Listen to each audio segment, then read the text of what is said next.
Welcome back. പുതിയൊരു വീഡിയോയിലോട്ട് എല്ലാവർക്കും സ്വാഗതം. ഇന്ന് ഹോളിയാണ് കേട്ടോ. ഹോളി ആയതുകൊണ്ട് തന്നെ ഏട്ടന് ഒഴിവായിരുന്നു. അപ്പോൾ കാലത്തെണീറ്റപ്പോഴാണ് നമുക്കൊന്ന് ക്ലീൻ ചെയ്താലോ എന്ന് ആലോചിച്ചത്. അങ്ങനത്തെ ക്ലീനിങ്ങിലോട്ട് കിടന്നു കേട്ടോ. ഇവക്കുട്ടി കാലത്തെണീറ്റ് ഫുഡെല്ലാം കഴിഞ്ഞ് കുളിയെല്ലാം കഴിഞ്ഞിട്ട് നിൽക്കുകയാണേ. ഏട്ടനിതാ എല്ലാവരും ക്ലീൻ ചെയ്തുകൊണ്ടിരിക്കുകയാണ്. നമുക്ക് എത്താൻ പറ്റാത്ത കാര്യങ്ങളൊക്കെ ഏട്ടനാണ് കേട്ടോ ചെയ്യുന്നത്. അവളിനെ വാറാല കാണിപ്പിച്ചിട്ട് പേടിപ്പിക്കുക കേട്ടോ. ഞങ്ങളുടെ നാട്ടിൽ ഇതിന് വാറാല എന്നാണ് പറയുക. അപ്പോൾ ഓരോരുത്തരും ഓരോന്നല്ലേ പറയുക. അപ്പോൾ നിങ്ങളുടെ നാട്ടിൽ എന്താണെന്ന് പറയണമെന്നുള്ളത് കമൻറ്റ് ചെയ്യണേ. അപ്പോൾ ഫാനിൽ നിന്ന് കിട്ടിയതാണ് കേട്ടോ വാറാല. അവൾക്ക് കാണുമ്പോൾ എന്തോ പോലെ തോന്നിയിട്ട് അവൾ പേടിച്ചിട്ട് ഓടുക. കാലത്ത് കുളിയെല്ലാം കഴിഞ്ഞ് ഡ്രസ്സ് മാറ്റിയത് കൊണ്ട് നീ ക്ലീനിങ്ങിൽ നിൽക്കണ്ടെന്ന് പറഞ്ഞാൽ കേൾക്കില്ല കേട്ടോ. അവൾ ക്ലീൻ ചെയ്തുകൊണ്ടേ ഇരിക്കണം എന്ന് പറഞ്ഞിട്ട് അച്ഛനെ പോലെ തന്നെ ഒരു തുണി എടുത്ത് വെള്ളത്തിൽ മുക്കി എല്ലായിടം ക്ലീൻ ചെയ്തുകൊണ്ടിരിക്കുകയാണ്. അപ്പം തോന്നിയ ഐഡിയ ജസ്റ്റ് ഇത് വെച്ചിട്ടൊന്ന് പേടിപ്പിച്ചാലോ എന്ന്. ആക്ച്വലി അവൾ പേടിച്ച് പോവുകയും ചെയ്തിട്ടുണ്ടായിരുന്നേ. അങ്ങനത്തെ ക്ലീനിങ് ഒക്കെ ഒരു വഴി നടക്കുന്നുണ്ട് കേട്ടോ. അപ്പം ഞാൻ അതിൻ്റെ ഇടയിൽ ഫുഡ് വെക്കാൻ വന്നതാണ്. അപ്പോൾ കുക്കറിൽ അരി ഇട്ട് കഴിഞ്ഞെന്ന് വെച്ച് പറഞ്ഞാൽ പിന്നെ ആ ഭാഗത്തേക്ക് നോക്കണ്ടല്ലോ എന്ന് പറഞ്ഞിട്ട് അത് ചെയ്തുകൊണ്ടിരുന്നതാണ്. നേരത്തെ തന്നെ ഞാൻ കടല വേവിച്ച് വെച്ചിട്ടുണ്ടായിരുന്നു കേട്ടോ. അപ്പോൾ ഇന്ന് സിമ്പിളായിട്ട് കടല മാത്രം വെക്കാമെന്നുള്ള രീതിക്കാണ് കേട്ടോ നമ്മൾ കടല വേവിച്ച് വെച്ചിട്ടുണ്ടായിരുന്നത്. അപ്പോൾ ഇവക്കുട്ടി കാര്യമായിട്ട് തുടച്ചുകൊണ്ടിരിക്കുന്നുണ്ട്. അങ്ങനെ ഇതാ തട്ടിയെല്ലാം അടിച്ചു കഴിഞ്ഞതിന് ശേഷം ഓരോ ഭാഗത്ത് ക്ലീൻ ചെയ്തുകൊണ്ടിരിക്കുകയാണ്. നമ്മുടെ വീട്ടിൽ എത്ര ക്ലീൻ ചെയ്തിട്ടും കാര്യമില്ല കേട്ടോ. ഇവക്കുട്ടി ഉള്ളത് കാരണം ക്ലീൻ ചെയ്തതിൻ്റെ പിന്നാലെ തന്നെ അവൾ ഓരോന്ന് നിരത്തി കളയും. പ്രത്യേകിച്ച് അവളുടെ ടോയ്സാണ് കേട്ടോ കൂടുതലും. അത് അവിടെ ഇവിടെയൊക്കെ ആയിട്ട് കുറേ ഉണ്ട്. അപ്പോൾ നമ്മൾ എത്ര അടുക്കി വെച്ചാലും അവൾ അതിൻ്റെ പിന്നാലെ വന്നിട്ട് ഓരോന്ന് ചെയ്യും. ഏട്ടനുള്ളത് കൊണ്ടാണ് കേട്ടോ ഞാൻ ഇന്ന് ഈ ക്ലീനിങ് പരിപാടിക്ക് നിന്നത്. ഒറ്റയ്ക്കൊന്നും സാധിക്കില്ല കേട്ടോ ഇവക്കുട്ടിനെ കൊണ്ട്.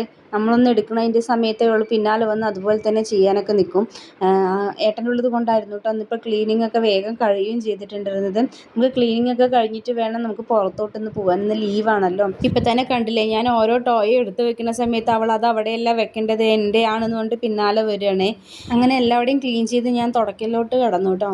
അപ്പോൾ ഓരോ സൈഡായിട്ട് ഇങ്ങനെ തുടച്ചുകൊണ്ട് വരുന്നുണ്ട്. അച്ഛനെയും മോളെയും കൂടിയിട്ട് വേറെ റൂമിൽ കൊണ്ടിരുത്തിയിരിക്കുകയാണ്. ഇല്ലെങ്കിൽ തുടയ്ക്കുന്ന ടൈമിൽ ഒരു 100 പ്രാവശ്യം അങ്ങോട്ടും ഇങ്ങോട്ടും നടക്കും. കല്യാണത്തിന് മുൻപൊക്കെ മാസത്തിലൊരിക്കലോ അല്ലെങ്കിൽ 2 മാസം കൂടുമ്പോഴോ വീട്ടിൽ എന്തായാലും ഒരു ക്ലീനിങ് ഉണ്ടാവുന്നതാണ്. അപ്പോൾ ഞാനും അനിയനും എല്ലാം കൂടിയിട്ടാണ് കേട്ടോ ക്ലീൻ ചെയ്യുക. അമ്മയും അച്ഛനും ഞങ്ങളെല്ലാവരും കൂടിയിട്ടായിരിക്കും കേട്ടോ ക്ലീൻ ചെയ്യുക. അന്ന് ഇത്ര ബുദ്ധിമുട്ടും കാര്യങ്ങളൊന്നും അറിഞ്ഞിട്ടുണ്ടായിരുന്നില്ല. ഇപ്പം പിന്നെ ഡെലിവറിക്ക് ശേഷം ഒരു ഗിഫ്റ്റ് പോലെ ഒരു ബാക്ക് പെയിനും കൂടി കിട്ടിയത് കൊണ്ട് നമുക്ക് ഒരുപാട് ഹെവി പണിയൊന്നും എടുത്ത് ചെയ്യാൻ പറ്റില്ല കേട്ടോ. ചെയ്ത് കഴിഞ്ഞെന്ന് വെച്ച് പറഞ്ഞാൽ പിന്നെ അന്നത്തെ ദിവസം പോകുക കാലുവേദനയും ബാക്ക് പെയിനും ഒക്കെ ആയിട്ട് ഭയങ്കര ബുദ്ധിമുട്ടാണ്. പിന്നെ പിള്ളേരൊക്കെ ഉള്ളിടത്ത് നമുക്ക് ക്ലീൻ ചെയ്യാതിരിക്കാനും പറ്റില്ലല്ലോ. കുറച്ചൊക്കെ ആകുമ്പോഴേക്കും പൊടിയും കാര്യങ്ങളൊക്കെ ആകും. പിന്നെ അവർക്കത് ഒരു ബുദ്ധിമുട്ടാകും. ചൊറിച്ചിലും അങ്ങനത്തെ ഉള്ള അലർജി പ്രശ്നങ്ങളൊക്കെ ആകും. അപ്പോൾ അതിനുള്ളൊരു ടൈം നോക്കിയിട്ടാണ് കേട്ടോ നമ്മളിങ്ങനെയൊക്കെ ക്ലീൻ ചെയ്യുന്നത്. പൊതുവേ ഞാൻ നാട്ടിലെല്ലാം പോകുന്ന സമയത്ത് പറഞ്ഞു കേൾക്കാറുള്ള കാര്യമാണ് ഒറ്റയ്ക്ക് ഇരിക്കുന്നവർക്ക് ഭാഗ്യമാണെന്ന്. എന്ത് ഭാഗ്യം, എന്താണ് അവർ ഭാഗ്യം കൊണ്ട് ഉദ്ദേശിക്കുന്നത് എനിക്ക് മനസ്സിലാവുന്നില്ല. ഒരു വയ്യായ്ക വന്നാലോ എന്തെങ്കിലും ഒരു ബുദ്ധിമുട്ടായി കഴിഞ്ഞു പറഞ്ഞാൽ നമ്മൾ ഒറ്റയ്ക്ക് തന്നെ നേരിടേണ്ടി വരും കേട്ടോ. പ്രത്യേകിച്ച് കുട്ടികൾക്കൊക്കെ വല്ല വയ്യായ്ക വന്നെന്ന് വെച്ച് പറഞ്ഞാൽ നമ്മുടെ കയ്യിൽ നിന്ന് മാറാതിരിക്കുന്ന സമയത്ത് വീട്ടിലെ കാര്യം, കുട്ടികളുടെ കാര്യം, ഹസ്ബൻഡിൻ്റെ കാര്യമൊക്കെ നോക്കുമ്പോഴേക്കും ശരിക്കും മതിയാവും. അങ്ങനെ ഇരിക്കുന്ന ടൈമിലാണ് കുറച്ച് ചില ആൾക്കാർ വന്നിട്ട് നമ്മുടെ അടുത്ത് ചോദിക്കുന്നത് ജോലി കണ്ടിന്യൂ ചെയ്യുന്നില്ലേ, നിങ്ങൾ ജോലിക്ക് പോകുന്നില്ലേ, കുട്ടിക്കൊക്കെ ഇത്രയായില്ലേ എന്ന് പോയിക്കൂടെ എന്നൊക്കെ ചോദിക്കുന്നത്. അവർക്കത് ജസ്റ്റ് പറഞ്ഞുകൊണ്ട് പോവേ വേണ്ടുള്ളൂ. അല്ലാന്ന് വെച്ചാൽ നമ്മളെ കാണുന്ന സമയത്ത് ഒരു ടോക്കിന് വേണ്ടി ഒരു വർത്താനം അത്രമാത്രമേ ഉണ്ടാവുള്ളൂ. നമ്മൾ എത്രമാത്രം സ്ട്രഗിൾ ചെയ്യേണ്ടതെന്ന് നമുക്കല്ലേ അറിയുള്ളൂ.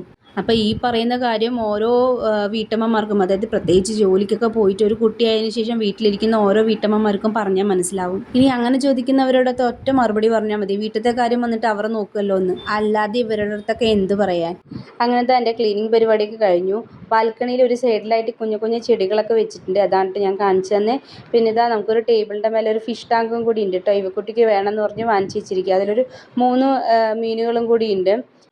അങ്ങനത്തെ ഫൈനലായിട്ട് ഹാൾ ഇങ്ങനെയാണ് ഇരിക്കുന്നത്. ഇത് ഏതാണ്ട് ഒരു 5 മിനിറ്റ് അതിൽ കൂടുതൽ ഇങ്ങനെ ഇരിക്കില്ല കേട്ടോ. ഇപ്പോൾ ഇവക്കുട്ടി വന്നിട്ട് ഈ സാധനങ്ങളൊക്കെ എടുത്ത് താഴെ വലിച്ചിട്ടിട്ട് കളിയായിരിക്കും കേട്ടോ. അങ്ങനെ ഇതാ ക്ലീനിങ് എല്ലാം കഴിഞ്ഞ ശേഷം അടുത്തതായിട്ട് കുക്കിങ്ങിലാട്ടോ കിടക്കുന്നത്. അപ്പം ഞാൻ നേരത്തെ പറഞ്ഞ പോലെ ചെറിയൊരു കടല താളിപ്പാണ് കേട്ടോ ഞാൻ ചെയ്യുന്നത്. വേറെ ഒന്നും ചെയ്യുന്നില്ല. കാരണം നമുക്ക് ഈ കഴിച്ചിട്ട് വേണം നമുക്ക് പുറത്തോട്ട് പോകാൻ. വേറെ എന്തെങ്കിലും ഹെവി ആയിട്ട് ചെയ്യാമെന്ന് വെച്ചാൽ ടൈം വൈകും. അപ്പം നമ്മളിതാ ജസ്റ്റ് ഒരു കടായി അടുപ്പത്ത് വെച്ചിട്ടുണ്ട്. കുറച്ച് ഓയിൽ ഒഴിച്ച് കൊടുത്തിട്ട് കടുക് ഇട്ട് കൊടുക്കുക. കടുക് പൊട്ടി വന്നതിന് ശേഷം നമുക്കതിൽ ചേർക്കേണ്ടത് വെളുത്തുള്ളി, പിന്നെ വലിയ ഉള്ളി, കറിവേപ്പില, ഇത് 3ഉം കൂടിയിട്ട് ഞാൻ ഒപ്പം ചേർക്കുന്നുണ്ട്.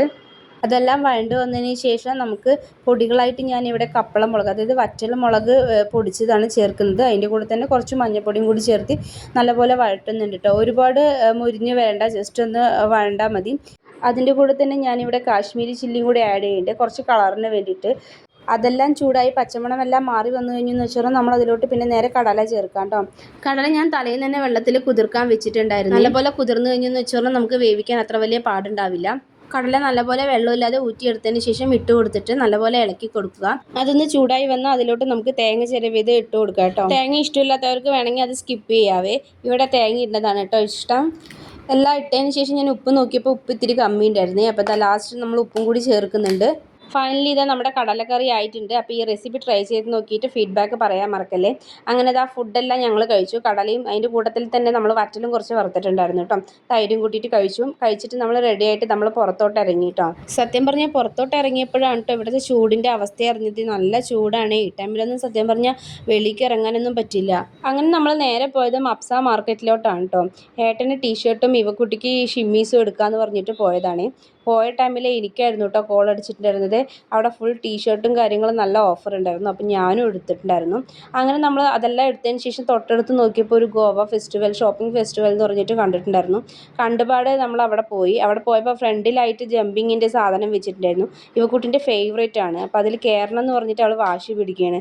ആ ടൈമിൽ അവിടെ നല്ല ചൂടായിരുന്നു. അപ്പോൾ പോയിട്ട് ഉള്ളിൽ പോയി കണ്ടതിന് ശേഷം തിരിച്ചു വരുന്ന സമയത്ത് കയറാമെന്ന് പറഞ്ഞിട്ട് അവളെ കൂട്ടിയിട്ട് വന്നിട്ടുള്ള കരച്ചിലാണ് കേട്ടോ ഇപ്പോൾ കണ്ടുകൊണ്ടിരിക്കുന്നത്. അങ്ങനെ നേരെ നമ്മൾ ഉള്ളിൽ കയറിയത് നമ്മൾ ഡ്രൈ ഫ്രൂട്ട്സിൻ്റെയാണ് കേട്ടോ കണ്ടത്.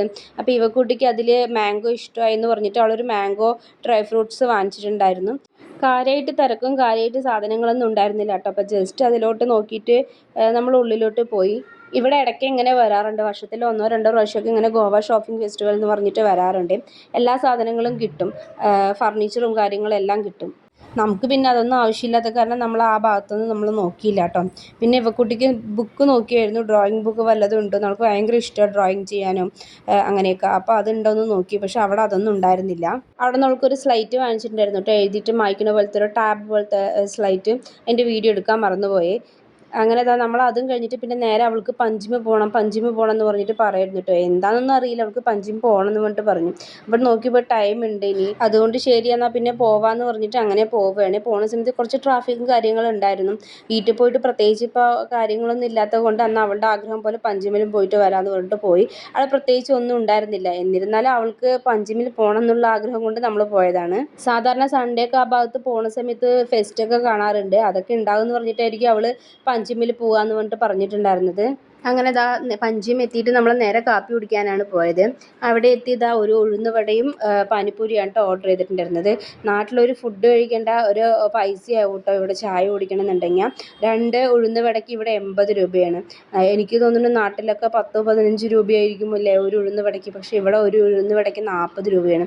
നമുക്ക് ആഗ്രഹം തീർക്കാൻ വേണ്ടിയിട്ട് കഴിക്കാമെന്ന് മാത്രം. ചായ കുടിയെല്ലാം കഴിഞ്ഞ് നമ്മൾ നേരെ കെസിനോൻ്റെ ഭാഗത്താണ് എത്തിയത്. അവിടെ ഫുട്പാത്തും കാര്യങ്ങളുണ്ട്.